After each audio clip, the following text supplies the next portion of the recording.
So, here you are. You must be thinking, just another video about self-love.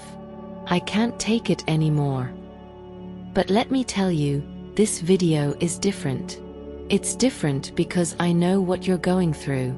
I don't know your name, your age, or your religion, but I know there's something inside you that's deeply unsettled, something you can't quite put your finger on.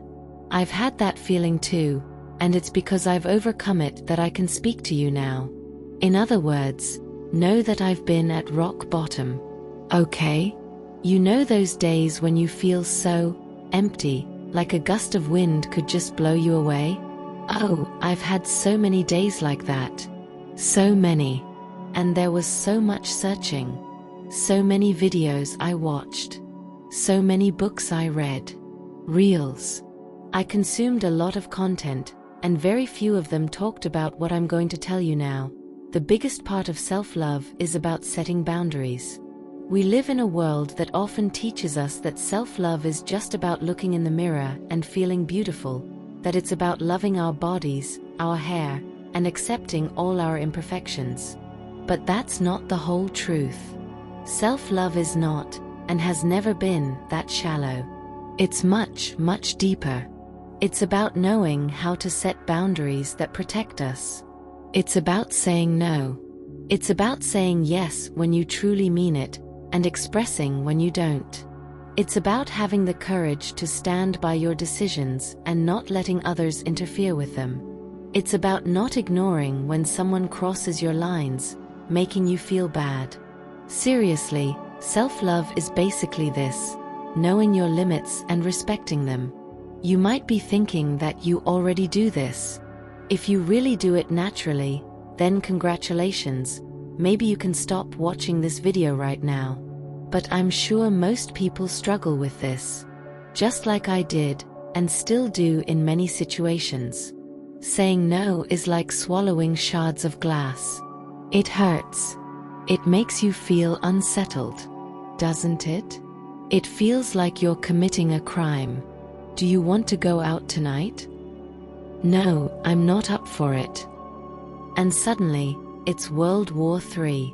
But did you know that this is one of the main causes of a miserable life?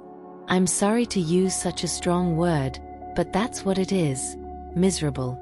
A life where we are constantly living to meet others' demands because we haven't learned to respect our limits. When we were kids, our parents didn't respect our boundaries, and if yours did, I'm genuinely happy for you. But for me, my parents didn't respect the limits of my body, my likes, or my desires. And this lack of respect extended until I left home and started living on my own. They never taught me to respect my boundaries, neither my body's nor my mind's. No wonder I ended up putting myself in situations of extreme vulnerability, and I think you know what I'm talking about. When I learned to set boundaries, my life changed. Did I lose some friendships? Yes. But I realized those were superficial friendships. True friends don't have a problem when you set boundaries. Did I end up single? Not for long, but the people I allowed into my life were able to respect my feelings easily. Did I end up dedicating more time to myself and enjoying my own company more? Absolutely. I think that's part of it, because knowing our boundaries is a more solitary and quiet journey. What I'm telling you is this: the art of setting boundaries will stop the unnecessary energy drain you have with things you don't even want. And you'll be able to focus that energy on things that are more valuable to you. That's when your life changes. You stop focusing on things you do just to maintain social status and start focusing on things that truly matter to you. Let's do an exercise. Grab a piece of paper and a pen.